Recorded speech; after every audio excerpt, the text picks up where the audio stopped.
Okay, y'all. We just got out of class. And I'm super emotional. Like, bruh, I am so grateful to be an African American special education educator. That is a mouthful to say. Hi, Teal. She's just smiling at me. Like, I legit wanted to cry. So today, we were going through scenarios. And the child that I received is fake. He is totally made up. But it's like, this is why I exist. Like, this is why I'm here. Because, so I'm going to share the scenario with y'all. And I honestly should have had it pulled up before I even started this live. But here we are. If Teal throw up on me, don't judge me. Okay, so my baby name was Don. And he's not even real, but it just goes to show. Okay, so my baby name was Don, and he's 7 years old. And let me tell y'all about Don. Y'all tell me what y'all think. It says Don is a 7-year-old student who has been enrolled in 3 schools since kindergarten. He was retained in 1st grade and is now repeating 2nd grade. Don exhibits frequent behavioral challenges. He often talks back, uses aggressive language, does not follow direction, and has been physically aggressive toward peers on several occasions. The current teacher reports multiple classroom strategies have been used, including preferential seating next to the teacher, loss of privileges, and extra work, but none have been successful in changing behavior. These efforts were implemented inconsistently and without formal data tracking. Don's academic performance is generally within the low average range. No behavioral intervention plan or structured support plan is in place. Hello, you want kisses? I love you. And you know, as a special educator, like, you don't get to just make decisions. You have to do them in a team. So, of course, they put us in a team. And when it was time to talk, my first words was like, this baby need a hug. like, first off, why has he moved 3 times since kindergarten? Hi, Tia. This is what keeps me from crying. This smile right here. Because, you know, her mama is an emotional roller coaster. I just be wanting to cry all the time. Okay. Why has this baby been moved 3 times? He's 7 years old. Seriously? Like, 3 times? So right there, like, it shows inconsistency. And then it says he often talks back, uses aggressive language, and does not follow direction, and has been physically aggressive toward peers on several occasions. Like, is anybody modeling positive behaviors? Like, I'm not, and I hope y'all hear me well, I'm not judging him. I'm not judging his family. I'm not, yes. Teal gets it. Teal understands. Because even for this teacher, talking about, hold on, let me tap the screen, girl. Even for this teacher talking about a loss of privilege, extra work, and preferential seating sitting next to the teacher, who want to do that? You adding on to the problem. Yeah. Yep, she agrees. So first we had to decide.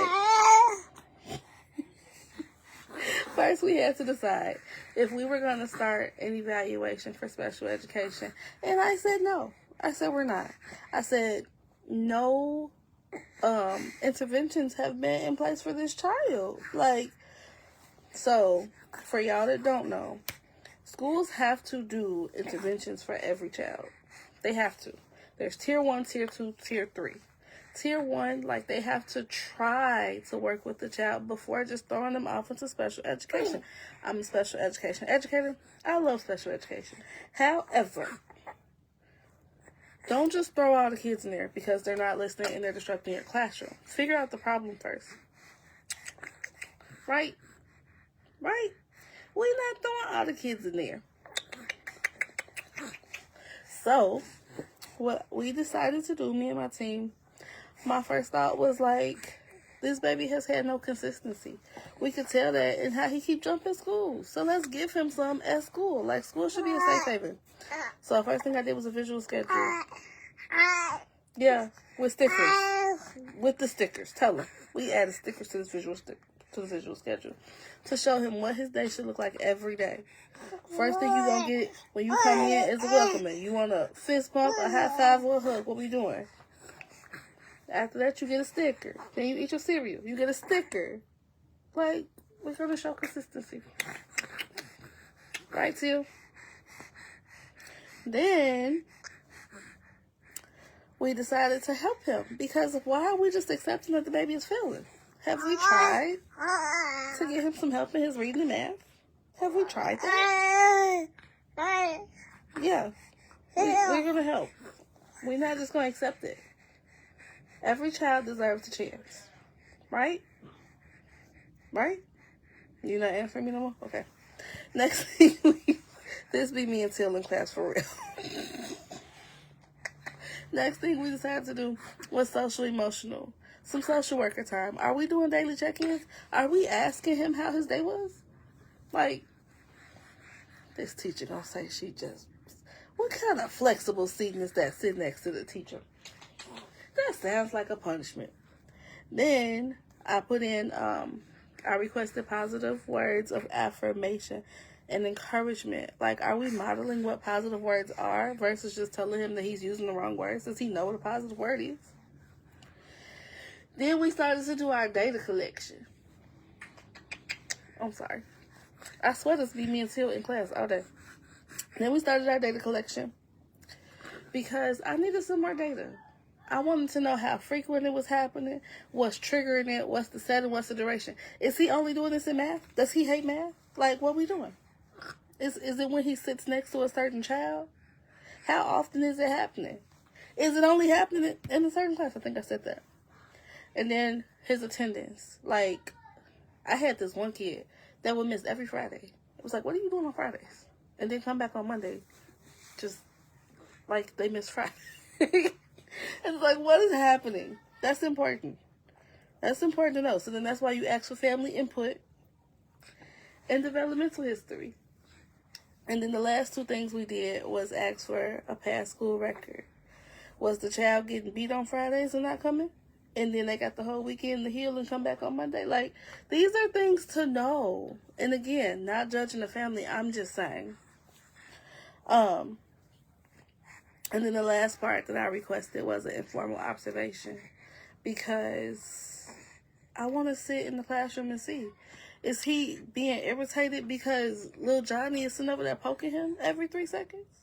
And ain't nobody called Johnny, but everybody see my little dime? No. I don't think so. So all of these things I requested. And when they got back to the teacher, my teacher was like, Dominique, thank you. She was like, thank you for not just writing him off into a special education classroom. And this is like my professor is one of the, she's like the top special educator person in the state. Like, she monitors all the programs. Like, I don't know how to explain her, but she's it. I love her. And she was like, thank you. She was like, thank you for not just throwing him into a special education classroom. She's like, thank you for not just starting the evaluation and the pre-referral process for him. She was like, thank you for going the extra step.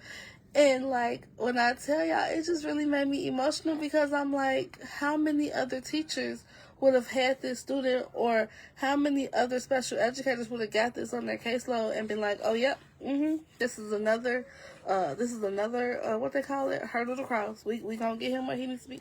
No, let's study this child. Every child is important, and they all deserve a chance. Why am I like this? Okay, I gotta finish my homework. I just wanted to share, because that really made me sad. And I was really shocked at my teacher. It was a trick question. It was a trick case study. And I passed the test. And I'm happy. What do you think about this, Tia? Yeah. Would you have passed the test too? Or would you have thrown him in the classroom? Again, nothing wrong with special education. I love special education. I do think that there are a bunch of children that are overrepresented and underrepresented in special education. which is why it's important that these teachers have these conversations and they trust us. Matter of fact, can I show y'all? Let me see. I'm going to show y'all real quick. If Till will let me.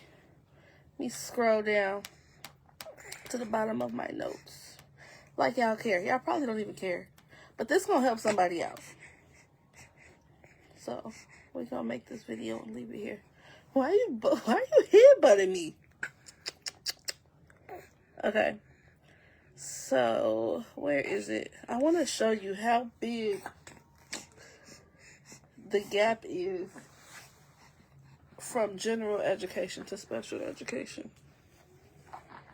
And if you watching this video and your child is in special education and they not treating them right, let me know, because we got resources. We're going to get you where you need to be. Oh, my kisses. I get all the kisses. Till is teething, and she's really teething on my face. Where's that chart? Oh, here you go. Okay, let me show them. Can I show them real quick? Do you mind? You want to be in the camera? Okay, you be in the camera right here, and I'm going to show them the chart. No? I can't show them? Okay, let me bring it up first. Uh-oh, we got a crying kid. I can't show y'all the chart. Till said no. Till said no? No? They'll need to see it? Not today? Tomorrow? Can I show them tomorrow? A little bit? There we go, try it again. Can I show them? No? What are you trying to tell me? Hey, use words. What's going on? What's going on? What do you want? What do you want? Okay, Till said we gotta go. Till said it's time to eat. Bye. Bye. We'll show you the chart in the next video.